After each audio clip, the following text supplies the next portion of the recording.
Today's video topic is about roosters. Do you know why roosters crow? Now let's get into the video. Roosters can crow for all kinds of reasons. The most common reason is the wake-up crow. A rooster crows because he has an internal clock that helps him anticipate sunrise. This is their way of saying good morning and leading the flocks out to forage.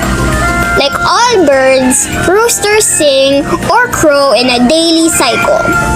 Roosters anticipate sunrise to get a head start on their daily hunt for food. However, roosters can also crow to warn their flock or to announce a territorial boundary. Crowing can be used as a warning to the flock, an announcement of an intruder, and many other reasons. Many roosters will crow when a predator comes near the flock, at night, or if a stranger enters the property.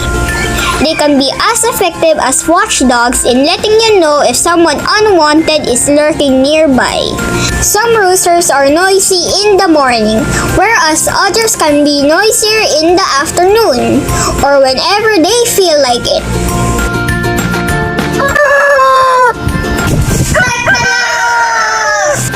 I hope you learned something from this video. See you again on our next video. Thank you for watching Arts and Learning channel.